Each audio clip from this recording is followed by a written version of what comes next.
Hi guys, hope you're all doing well. So today's video, what we're going to do is how to make your app globally accessible across the globe.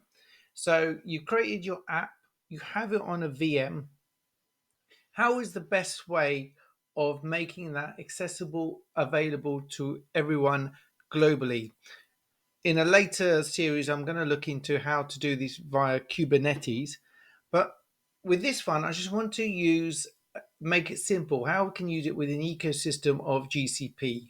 So let's get started. So here I've got my diabetes app server where I have my app itself. So let me just go into that.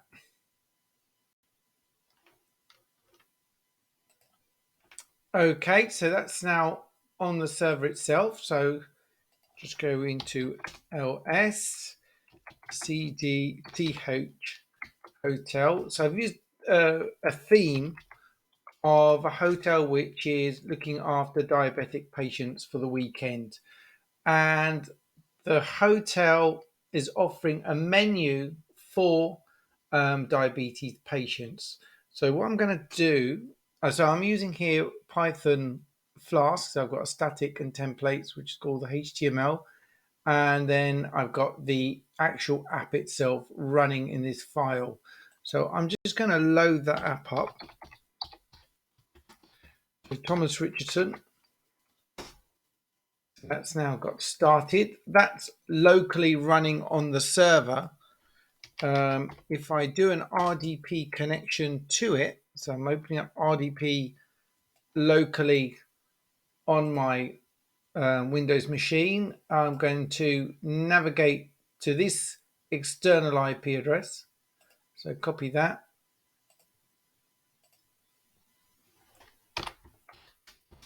Oops.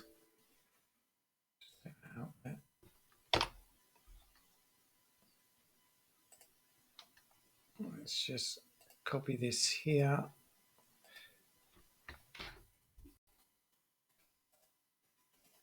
So go back to the RDP connection.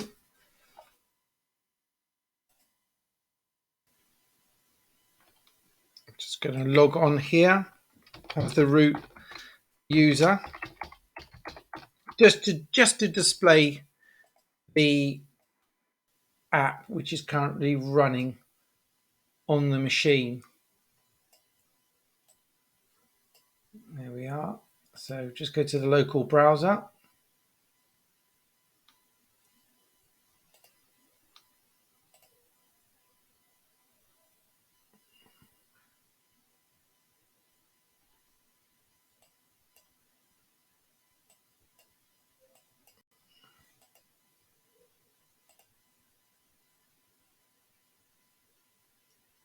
And there you are. So that app is running there. I'm just going to put that in full screen so you can have a good look at that. So very simple web app, nothing complicated, just a list of 10 dishes which will be available for the evening dinner. And obviously in brackets, we put the number of grams. So anybody who needs to take insulin, I've got a guide on how much insulin they need to take on whatever dish they prefer to eat in the evening. So, how do we make this app available globally, or in other words, across the internet? So, what we can do here, we could, let me just close that off. We could take the IP address directly from here and hand them out, but that wouldn't be very good in terms of safety, and it creates a security problem for us because it makes the server very vulnerable with security attacks. So we want to kind of hide the identity of the server behind something like a load balancer. So what we'll do here, and what I've done, if you look at the previous video on how to do managed groups, I have created a managed group based on this particular server. So I've created an image, I've created an image template, and I've created a managed group as I explained in the previous video. So what that has done now, it has created a new instance here. So if we go to manage groups, instance groups, managed instance groups,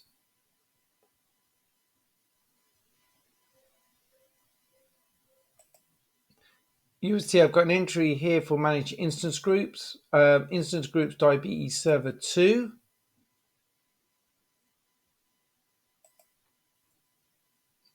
And you can see that currently there's only one server up and running because I have issued a metric to say that if it goes more than 60% of usage on the CPU, fire up another server.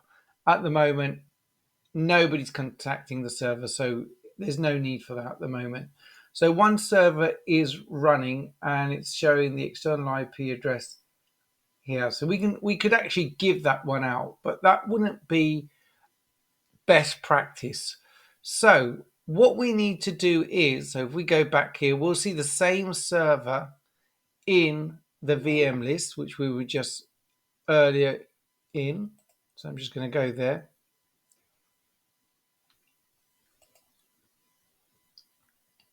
So the manage instance group, the sole server which is up at the moment, is listed here in the second line here. Remember, the first one was my original server.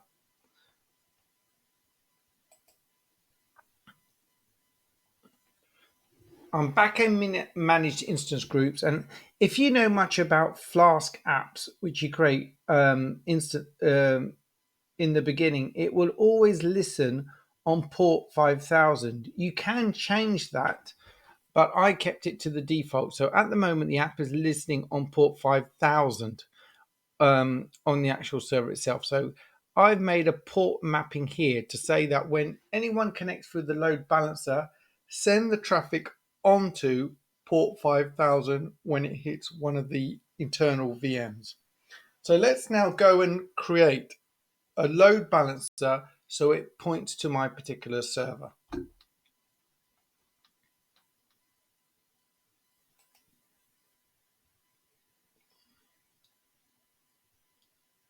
So I'm now in the load balancing section of GCP, and I've got now opportunity to create a load balancer.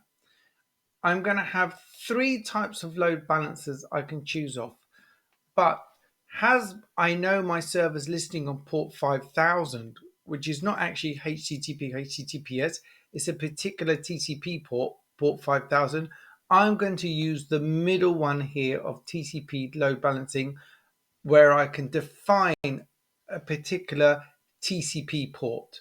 The first one would be more if you had a traditional web based server, which is listing on HTTP or HTTPS. So I'm going to use the TCP one because mine is listing on port 5000. So let's go in and do that.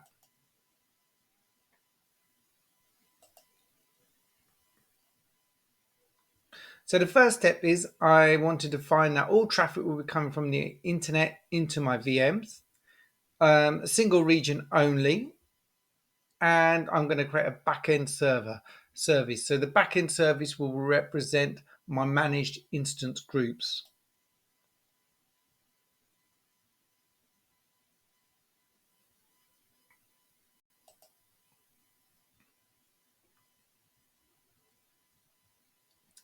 Okay, so we come to this configuration page. I'm just going to give it a name here. Connect LB for load balancer. I will pick my favorite region, which is US Central 1.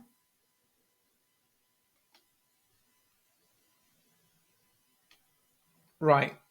So now I have to configure the backend or the accessibility to my managed instance group. So simply click here.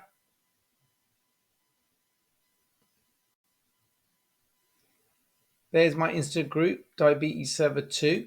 Pick that. And done. I can do a health check here. I'm going to quickly create a health check. A health check is just for the TCP load balancer to continually or periodically check on the health of the backend VMs. So you just need to give it a name. So I'm going to just call it check 7.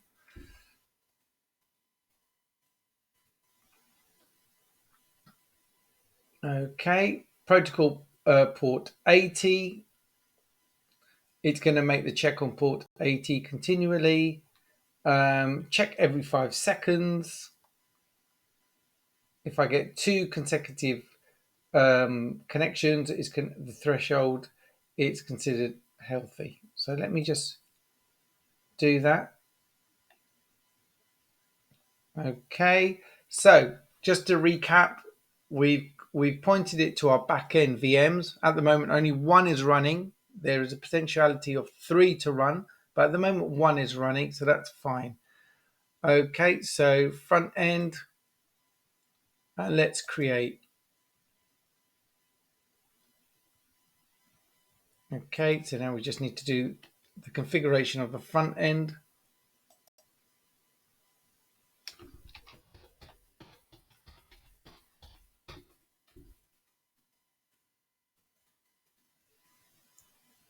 Front end LB is there. I'm just going to swap that over to standard. No need to use premium here. This will be the front end, how your end users across the globe will access your application or our application at this point. Now, this is going to be interesting. So here we know that the port it uses is 5,000. That's what a Flask application tends to use. So we're just going to put the Flask port here.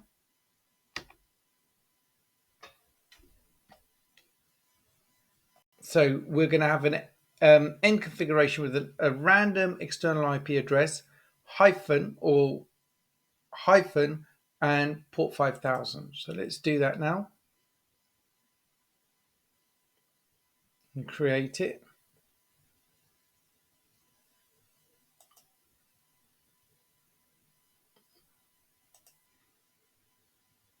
Okay, great. So now we have the load balancer configured. Let's go into it and we should be given a random IP address from Google to represent the end address which our end users can go. It kind of hides the backend servers. So we don't want to expose the backend servers and use those particular external IP addresses. We want to use a generic one in the form of a load balancer. So let's see the connection in reality. So it's coming up now. So it's given us address here 35.208.12.220-5000. So what I'm going to do, I'm going to take that, copy that, and I'm going to just put it on the notepad like that. There it is there. So I'm going to copy the full parts. I'm going to put HTTP in front of it because I'm going to make an HTTP call out to that server. So let's go here. I'm going to use the Internet Explorer browser. And it's going out to the server now.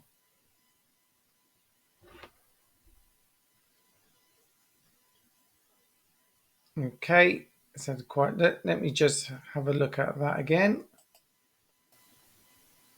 Now, the reason why it's not working because the actual sole VM which is running as part of that group does not actually have the application fired up. So let's do that now. I'm just going to go into SSH and fire it up. Of course, I can use a script to automate the firing up of the app, but I'm just going to go in there manually.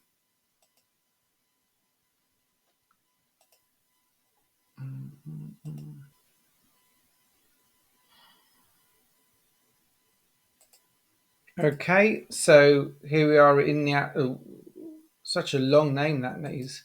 So let's go in there and see if we can fire up the app. So cd into the application.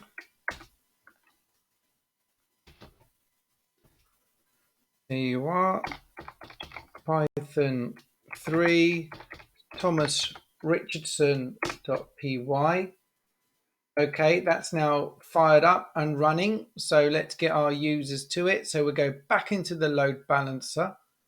Well, let's perhaps the load balancer should maybe automatically starting now. Let me just go in there and find it. Let's use the iExplorer address. Copy and paste the address in there.